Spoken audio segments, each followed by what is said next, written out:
Notre ville rendait hommage hier soir au général de corps d'armée Pascal Facon, gouverneur militaire de Marseille, officier général de la zone de défense et de sécurité sud et commandant la zone terre sud, lors d'une cérémonie d'adieu aux armes organisée sur l'esplanade du Palais du Pharaon, en présence du maire de Marseille Benoît Payan et du préfet de région Provence-Alpes-Côte d'Azur Christophe Mirmand. Près de 38 années au service de la France en opération extérieure, Djibouti, Somalie, ex-Yougoslavie, Sénégal, salué par le général d'armée Thierry Burkhard, chef d'état-major des armées. Vous êtes l'un des grands chefs militaires de nos armées. Tout au long de vos années passées sous les drapeaux, vous avez fait preuve pour notre pays d'une admirable abnégation, donnant partout la plus belle image de l'officier français. Vous avez trouvé dans les troupes de marine et singulièrement chez les Bigorres une arme à la mesure de votre caractère allant et naturellement combatif. 31e régiment d'artillerie de marine à l'affaire à partir de 1989, puis au 5e régiment interarmes d'outre-mer à Djibouti à partir de 1992. Vous affûtez vos qualités de meneur d'ordre pour remplir toutes les missions prescrites en tirant vos subordonnés vers le haut. Tout en cherchant à les connaître en profondeur, vous êtes soucieux de vivre à leur côté et prenez soin de leurs conditions de vie. Durant toute votre carrière, cette attention que vous leur portez sera une marque caractéristique de votre style de commandement. Votre personnalité simple et très abordable, votre capacité à comprendre les besoins et les contraintes des autres, à imaginer des solutions nouvelles aux problèmes complexes peut fédérer responsables politiques, économiques ou encore sécuritaires. Vous en donnez par exemple la preuve en 2003 en Côte d'Ivoire, en pesant de façon déterminante dans l'accord de cessez-le-feu et les négociations de Grand Bassam. C'est aussi ce qui ressort de ces 2 dernières années à la tête de la zone de défense sud, dans laquelle vous avez multiplié les interactions civilo-militaires pour faire rayonner nos armées et contribuer à gagner la guerre avant la guerre. Alors vous vous demandez ce que représente une journée comme celle-ci pour un général qui fait ses adieux aux armes ? Énormément, parce que c'est... moi je suis rentré à 11 ans aux enfants de troupe, dans un lycée militaire, qui n'était pas le lycée militaire d'Aix, mais qui fonctionnait sur le même principe, qui fonctionne, qui est à Saint-Cyr-l'École, qui est à côté de Versailles. Et j'ai fait toute ma scolarité là-bas, jusqu'au concours de Saint-Cyr. Et j'ai passé 10 ans dans mon collège, à Saint-Cyr-l'École. Puis après, je suis rentré à Saint-Cyr. Et donc, c'est en fait une page militaire de 38 ans d'exercice du métier d'officier et de 10 ans d'enfant de troupe. Donc, ça fait 48 ans que le matin, je me réveille soldat. Est-ce que c'est facile de tourner la page ? D'abord, on s'y prépare. 2, personne n'est unique. 3, c'est bien que l'armée soit commandée par des chefs jeunes, parce que notre armée est jeune. Notre armée, elle a 33 ans d'âge moyen. Et nos soldats, 23. Voilà, donc, c'est bien d'être connecté à ces jeunes. Et donc, et c'est ce qu'on fait d'ailleurs, trouver l'équilibre entre la jeunesse, la vitalité et l'expérience. Et c'est pour ça que finalement, cette fin de carrière à 59 ans arrive au bon moment. Le général Facon a naturellement rendu hommage à sa famille qui a dû supporter le poids des sacrifices. C'est la maman qui supporte le poids de l'absence du père dans ces opérations longues. Et c'est ce qui nous fait dire d'ailleurs, et je pense être pas le porte-parole, mais être assez représentatif de tout ce que disent mes camarades, c'est qu'on ne fait pas une carrière aussi dense avec quelque chose d'aussi accompli sans avoir une solide famille et une épouse à ses côtés avec des enfants qui comprennent, ce qui est le cas. Quand on sait qu'on est déchargé des contraintes de l'éloignement, quand on sait que sa famille est solide, et en fait c'est la condition sine qua non pour pouvoir partir l'esprit libre, entièrement dévoué à la mission quand on part en opération. En fait, le jour des adieux aux armes, et c'est justice, on rend surtout hommage à sa femme ou à son mari, quand on est une femme militaire. Et on dit, et on rend hommage, et naturellement on salue la mémoire des camarades qui sont morts en opération, ceux qui sont blessés, et puis on remercie ces soldats pour ce qu'ils nous ont apporté, les sous-officiers pour ce qu'ils nous ont apporté, sachant qu'au début de la carrière, vous êtes quand même beaucoup formés par vos sous-officiers. Et puis après, on salue aussi nos camarades, nos pères, en l'occurrence ceux avec lesquels on a été formés. C'est le cas du général Burkhardt qui sera là ce soir à la cérémonie, qui est mon camarade de promotion. Nous appartenons tous les deux à la même promotion à Saint-Cyr, qui s'appelait la promotion cadet de la France libre, et qui était commandée par le général Georges Lain, qui vient de nous quitter. Et l'ironie, ou en tous les cas, ce qui est assez marquant, c'est que le dernier acte que je vais faire en tenue, le 31, c'est de me rendre aux obsèques de notre commandant de bataillon qui vient de mourir, le général Georges Lain, à Toulouse. Le général, il a profondément, on a beaucoup parlé à l'occasion de l'hommage, mais c'est un homme qui nous a beaucoup et profondément marqué pour ce qu'il nous a appris, transmis. Il avait, on l'évoquait tout à l'heure, une expression, il disait dans la vie, il y a 3 types d'hommes, avec un grand H, il y a les ardents, les jouisseurs et les fatigués. Et donc, choisissez ce que vous voulez être. Il nous avait offert un livre en partant, c'était le livre du capitaine Lyoté, le futur maréchal de France, qui s'appelait Du rôle social de l'officier. Et dans ce livre, le général, en nous l'offrant, voulait faire passer l'idée que, bien sûr qu'on avait un rôle social vis-à-vis de nos subordonnés, mais on avait surtout un rôle social et une place à tenir dans la société, tout en conservant naturellement notre spécificité, notre singularité militaire. Les officiers avaient vocation à accompagner cette société, à l'aider à grandir, etc. Et c'est un peu d'ailleurs le sens de ce qu'on fait aujourd'hui en matière de politique en direction de la jeunesse et de notre investissement vis-à-vis de ces jeunes. Parce que ici, on l'a vu à Marseille, ça c'est une vraie satisfaction avec la création du service militaire volontaire de l'antenne de Marseille.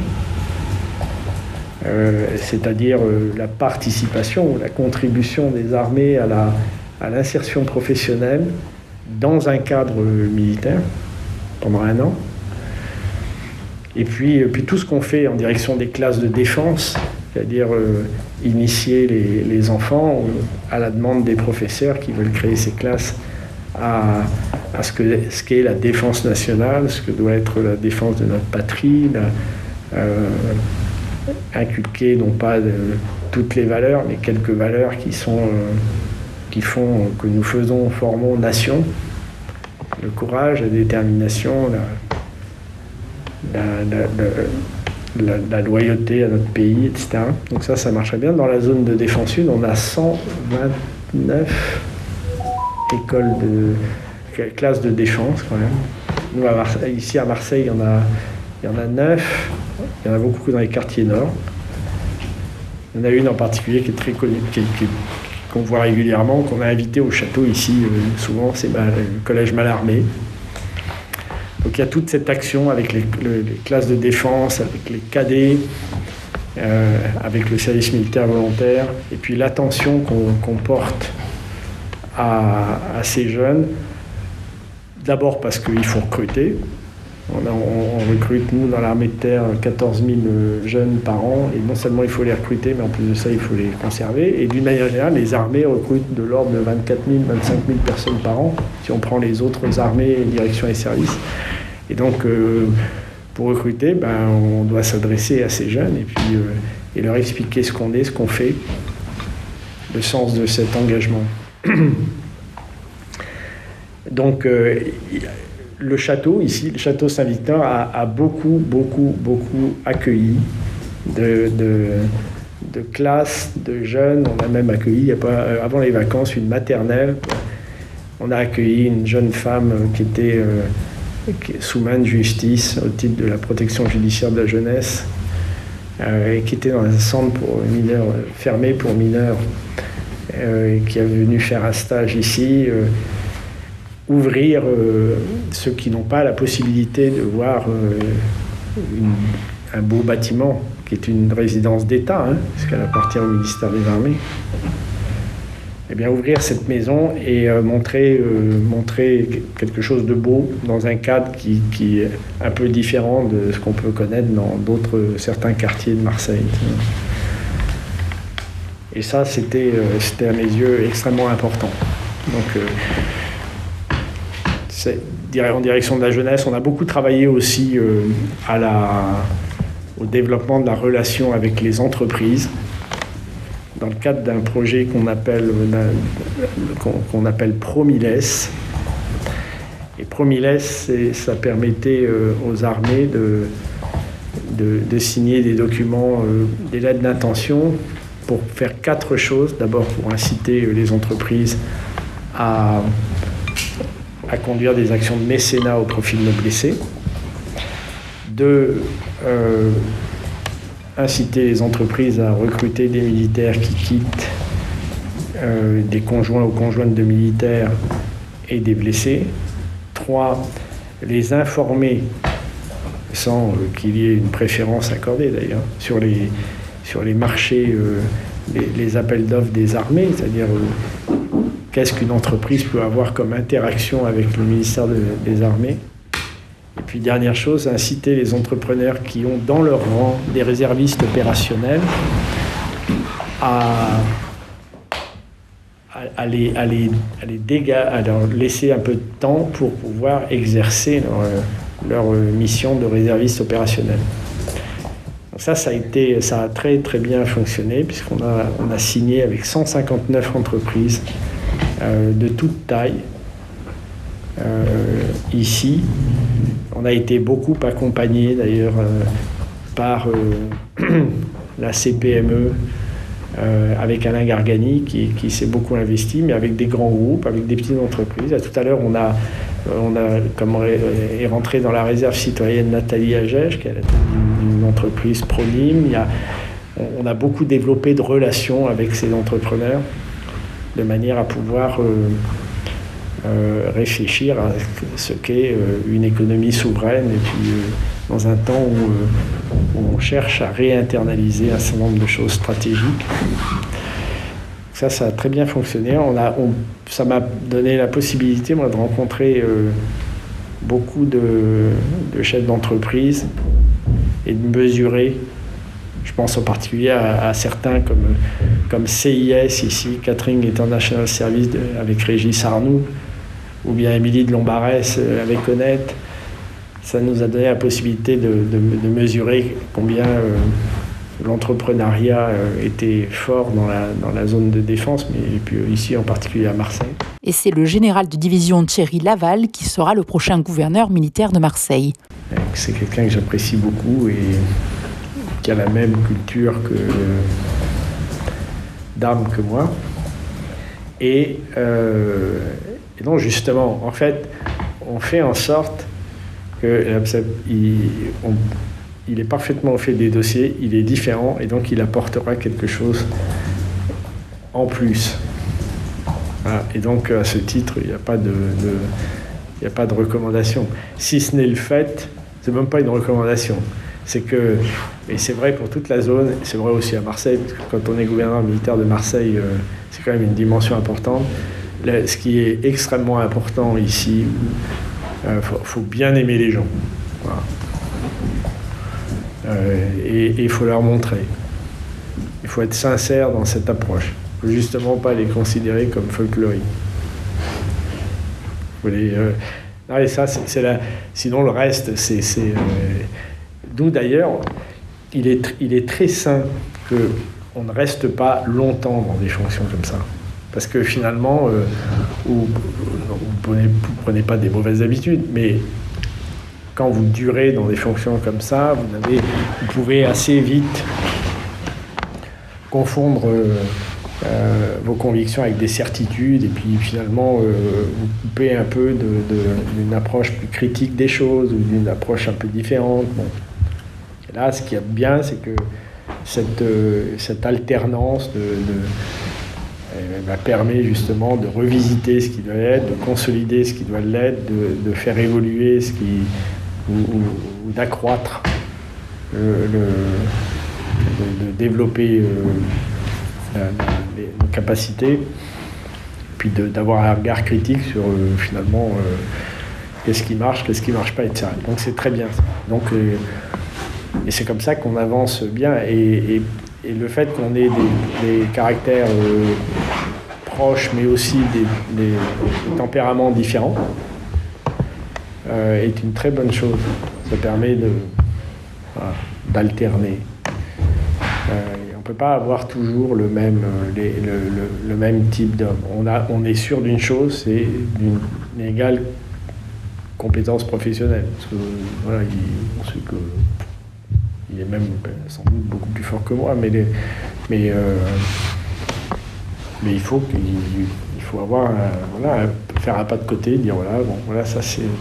Et il sait tout. Hein. Il est venu plusieurs fois. Il est pratiquement désigné depuis le mois de juin et officiellement au Conseil des ministres depuis le mois de juillet, fin juillet. Et il a rencontré tous les responsables, il a rencontré beaucoup de réservistes citoyens, il connaît l'état-major, il sait ce qu'on fait parfaitement. Et comme il arrive du bureau des officiers généraux à l'hôtel de Brienne, au ministère des Armées, il est très au courant de tout ça. Donc ça va, c'est une transition qui est aisée. Et l'on souhaite bonne route au général de corps d'armée Pascal Facon, qui a choisi de rester vivre à Marseille.